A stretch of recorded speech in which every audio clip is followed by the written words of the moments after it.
Okay, so now we're talking about pairing data. Comparative studies are more convincing than single sample investigations. For that reason, one sample inference is less common than comparative inference. Study designs that involve making two observations on the same individual or one observation on each of two similar individuals results in paired data.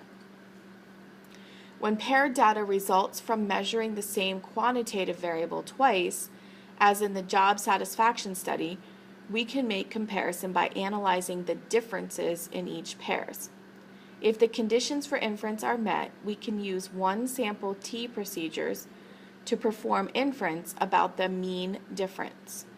These methods are sometimes called paired t procedures.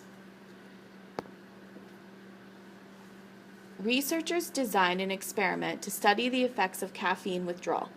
They recruited 11 volunteers who were diagnosed as being caffeine dependent to serve as subjects. Each subject was barred from coffee, colas, and other substances with caffeine for the duration of the experiment. During one 2-day period, subjects took capsules containing their normal caffeine intake. During another 2-day period, they took placebo capsules. The order in which subjects took caffeine and the placebos was randomized. At the end of each 2-day period, a test for depression was given to all 11 subjects. Researchers wanted to know if being deprived of caffeine would lead to an increase in depression. So this is an example of paired data. If you look at this, we have our 11 subjects. They took the same subjects and they compared their depression with the caffeine pills and their depression with the placebo. Then they calculated the difference, and this is the data that we're going to use to evaluate or to create a significance test. This is called paired data. In this problem, they took the the placebo minus the caffeine.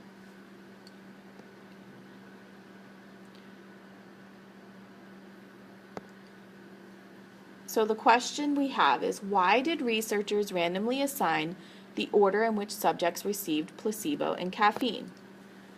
We want to be able to conclude that any statistical significant changes in depression score is due to the treatments themselves and not to some other variable. You want to randomize. One obvious concern is the order of the treatments. Suppose that caffeine were given to all the subjects during the first 2-day period. What if the weather were nicer those 2 days than the second day period, when all were given the placebos? Researchers won't be able to tell if the large increase in mean depression score was due to the difference in weather or due to the difference in treatments. So random assignment of the caffeine and placebo of the 2 time periods in this experiment should help ensure that no other variable, like the weather, is systematically affecting subjects' response. Part B says, carry out a test to investigate the researcher's questions. So again, we're going to start with state, plan, do, and conclude. So think about this statement. If caffeine deprivation has no effect on depression, then we would expect the mean difference in depression scores to be 0. If the caffeine had no effect, then we would expect the difference between placebo minus caffeine should be equal to 0. So our hypotheses are the mean of the difference should equal 0 for our null hypothesis. Our alternative hypothesis is we think the mean difference is going to be greater than 0.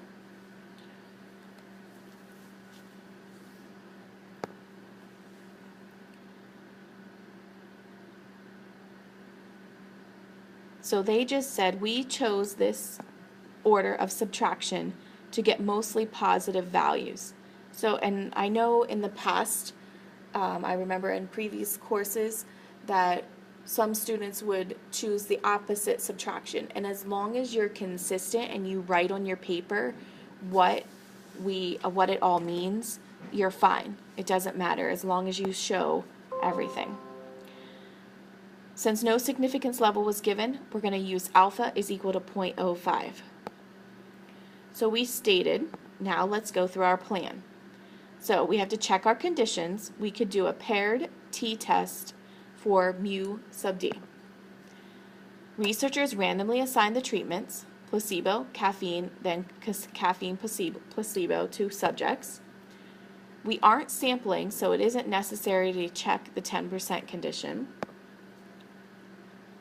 Normal, large sample. We don't know whether the actual distribution of difference in depression scores is normal. With such a small sample size, n equal 11, we need to examine the data to see if it's safe to use T procedures. So they gave us 3 graphs, and if you look at this, the histogram has an irregular shape with so few values.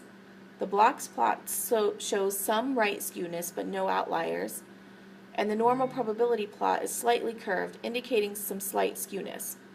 With no outliers or strong skewness, we can use T procedures pretty accurately. So now we do. We enter the differences in list 1, then use the calculator's t-test to the draw command. So we took that data that was in that table, and we're going to draw or enter that into our list 1. So T is equal to 3.5304, so we rounded it to 3.53, which gives us a p-value of 0.0027.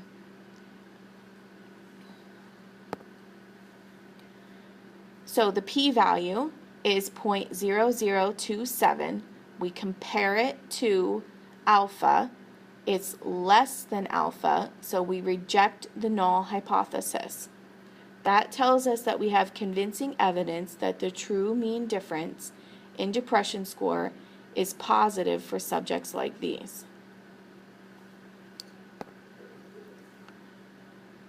So again, using tests wisely. Carrying out a significance test is often quite simple, especially if you use a calculator or computer. Using tests wisely is not so simple. Here are some points to keep in mind. A smaller significance level requires stronger evidence to reject the null hypothesis. A higher power gives a better chance of detecting a difference when it really exists. At any significance level and desired power, detecting a small difference between the null and alternative parameter values requires a larger sample than detecting a large difference.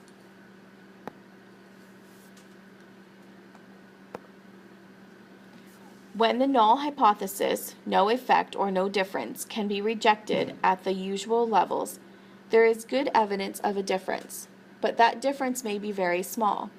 When large samples are available, even tiny deviations from the null hypothesis will be significant. Statistical significance ought to mean that you have found a difference that you were looking for. The reasoning behind statistical significance works well if you decide what difference you are seeking. Design a study to search for it, and use a significance test to weigh the evidence you get. In other settings, significance may have little meaning. Okay, that's it for this section. Hopefully I cleared it. Hopefully everything will get cleared up today in class or tomorrow in class. Write down any questions, concerns you might have.